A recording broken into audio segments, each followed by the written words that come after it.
Enfermedad inflamatoria intestinal.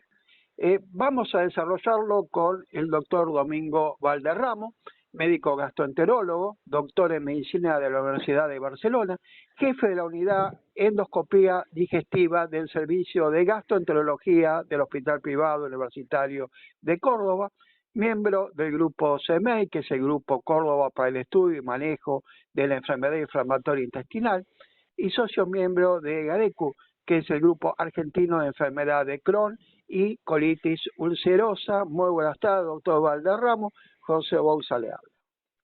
Hola, ¿qué tal, José? ¿Cómo estás? Muy buenas tardes.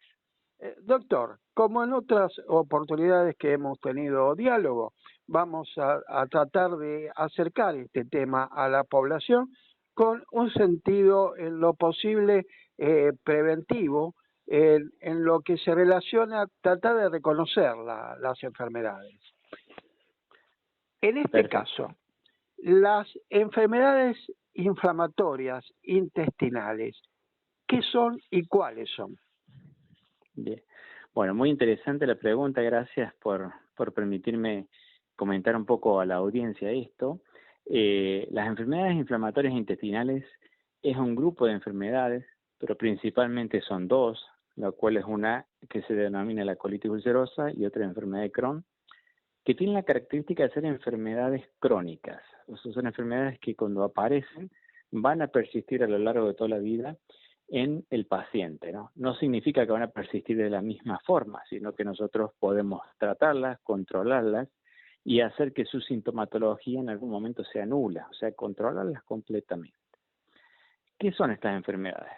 Son enfermedades que, por alguna causa que aún no está dilucidada, nuestra inmunidad, que es nuestro sistema inmune, agrede parte de nuestro cuerpo, ¿no? Hay enfermedades, por ejemplo, la artritis reumatoidea, que nuestra inmunidad agrede, por ejemplo, lo que son las articulaciones, la psoriasis que agrede la piel, y las enfermedades inflamatorias intestinales son lo mismo, nada más que afecta en este caso parte de nuestro intestino. Y intestino digo porque a veces afecta una capa más superficial del intestino, como la colitis ulcerosa, y hay otra como la enfermedad de Crohn que afecta capas más profundas de todo el tracto intestinal. Entonces, estas enfermedades lo que ocasionan en el paciente que lo tiene es el desarrollo desde el inicio de una inflamación que va a dar síntomas, ¿no?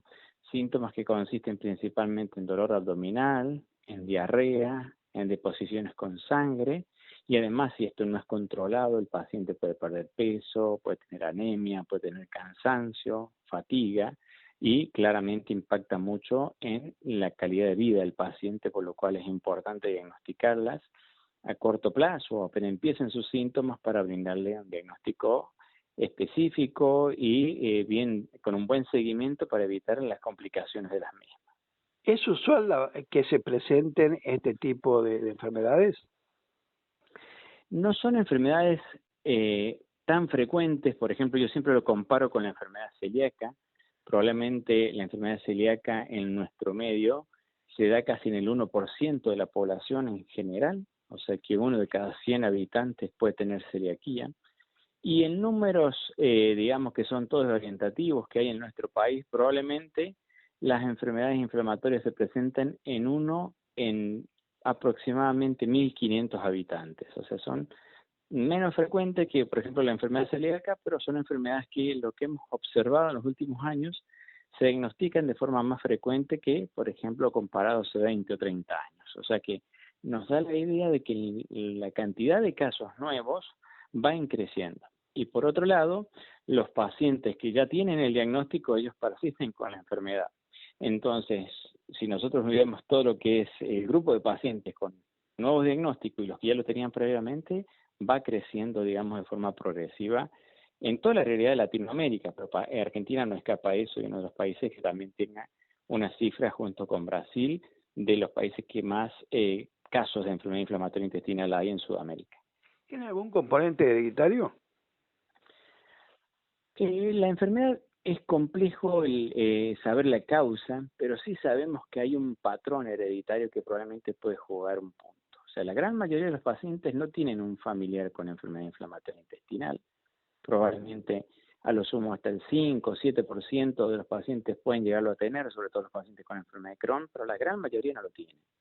Lo que sí es probable que en algunos pacientes tengan algunas alteraciones genéticas, hereditarias o no, que en contexto de algunos, digamos, factores estresantes en nuestro organismo, como puede ser algún tipo de, digamos, el cigarrillo es uno de los principales, pueden dar inicio, pueden favorecer el desarrollo de la enfermedad. Pero no es una enfermedad que completamente sea hereditaria.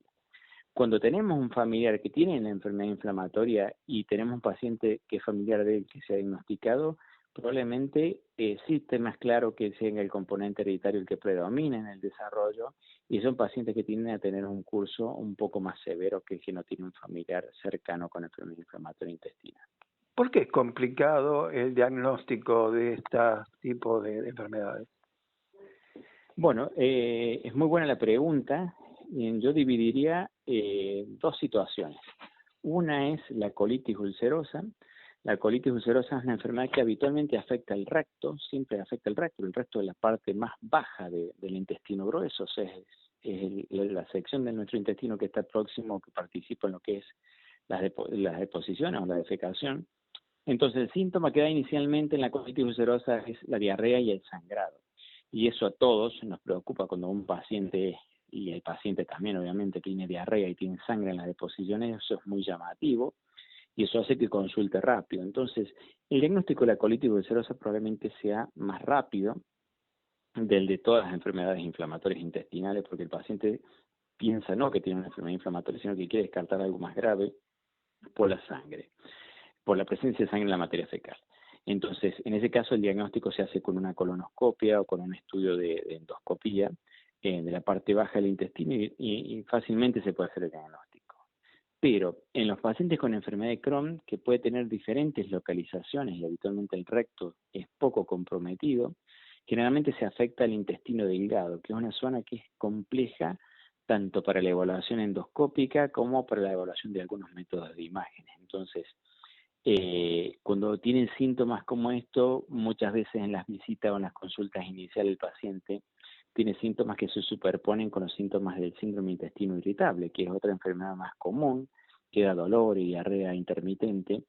Y si no tenemos una sospecha específica y pedimos los estudios que sean bien dirigidos, el paciente a veces pasa muchos meses, incluso años, sin tener el diagnóstico propio de la enfermedad de Crohn. Entonces diríamos, la colitis ulcerosa, por su presentación y localización, es más sencilla de diagnosticar y generalmente no tiene un retardo en el diagnóstico.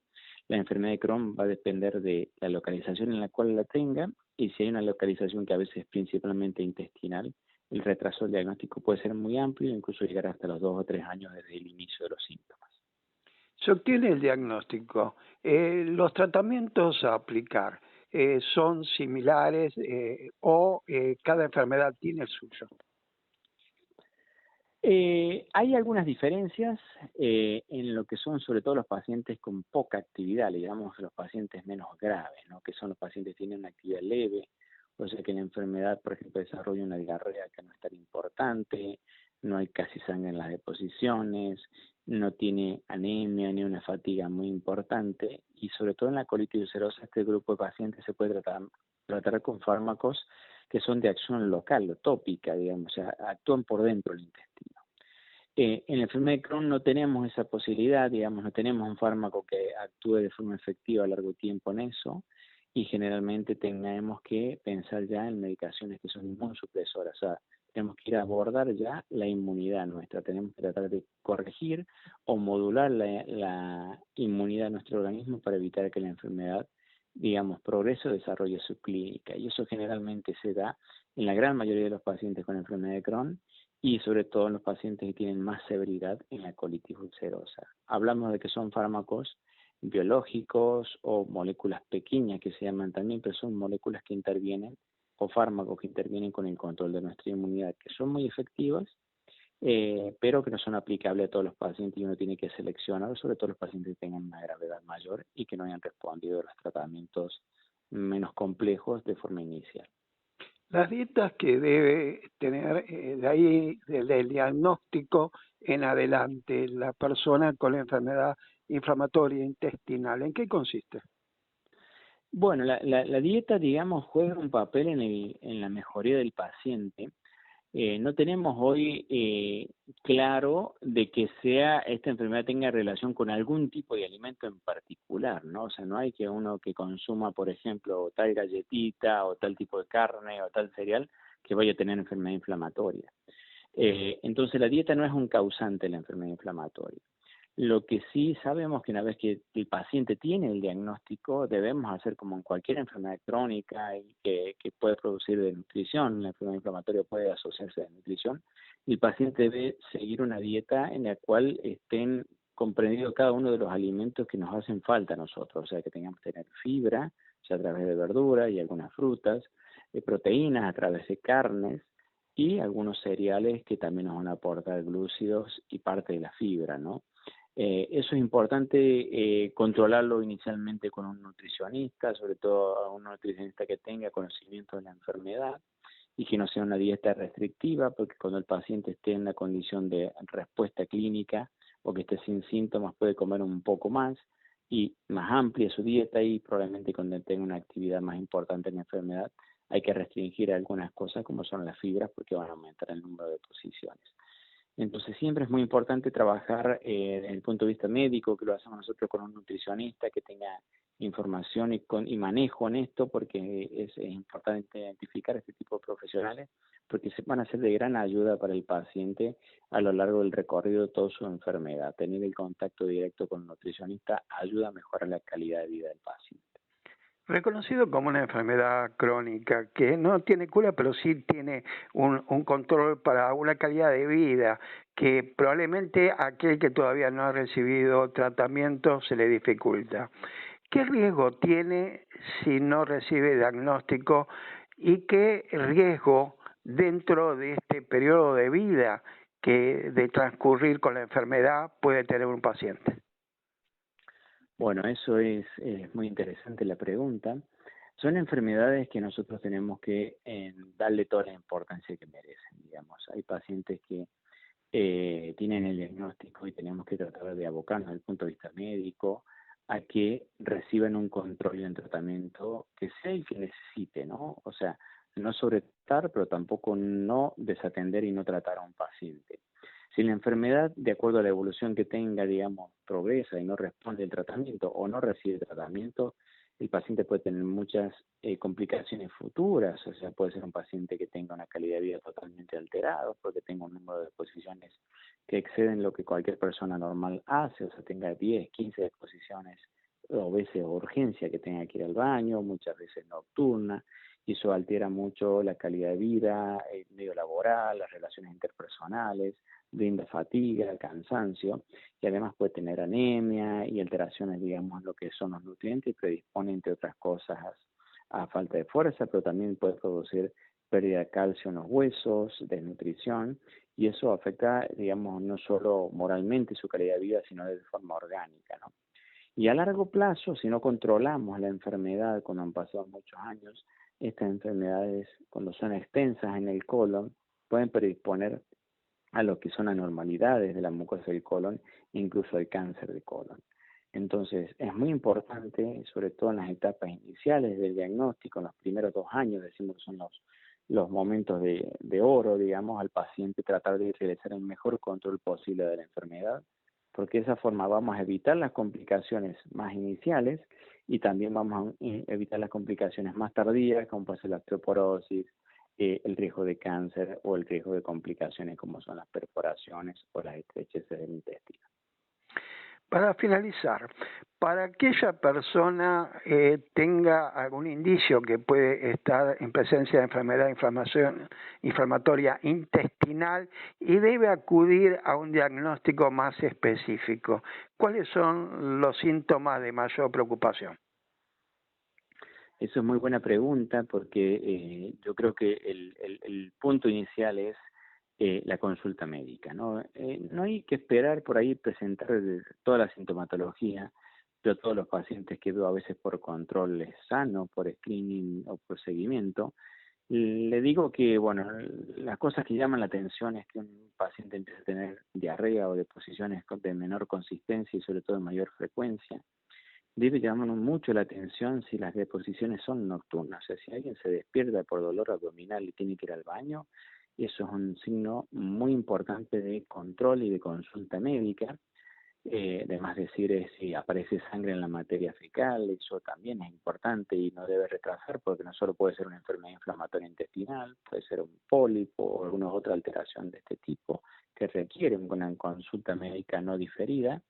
Y después otras alteraciones son, por ejemplo, la pérdida de peso inexplicable, la presencia de anemia en los análisis seriados y que no tenemos una causa que lo justifique, y principalmente un estado, digamos, de dolor y distensión abdominal que no sea explicable por lo que uno come. O sea, uno restringe lo que se alimenta, pero aún así sí tiene distensión o molestia abdominal y deposiciones a veces que no son regulares. Estas son las causas principales que se manifiestan inicialmente en la enfermedad inflamatoria intestinal. Luego el médico que la valore de forma inicial, que no hace falta que sea un especialista súper, digamos, reconocido en enfermedades, digamos, con cualquier médico clínico, gastroenterólogo, usted lo va a saber hablar, valorar y consultar, y es posible que establezcamos el inicio o el principio de una valoración para establecer el diagnóstico, que hoy por suerte en Argentina tenemos los medios, tanto endoscópicos, radiológicos y laboratorios que nos ayuden y nos apoyen mucho en el diagnóstico, por lo cual digamos, tenemos la herramienta. O sea, ante un paciente que tenga sospecha, tenga estos síntomas, el consejo mío es que consulte a su médico de cabecera, a un clínico, a un gastroenterólogo para evaluar y, digamos, sacarse las dudas de que no tenga una enfermedad. Y sobre todo pensando que estas enfermedades es mucho mejor tratarlas mientras más inicial es el diagnóstico y no retrasarlo al mismo, ¿no? Doctor Domingo Valderramo, muchísimas gracias por la información que nos ha brindado. Bueno, muchísimas gracias a ustedes por darme la oportunidad de participar y hablar. Estamos especialmente, este es un mes muy especial porque es el mes de la enfermedad inflamatoria intestinal mundial, y todo lo que sea apoyo para el conocimiento, la difusión y la información de los pacientes que tienen o que sospechan que pueden tener la enfermedad es de gran relevancia. Así que muchísimas gracias. Igualmente.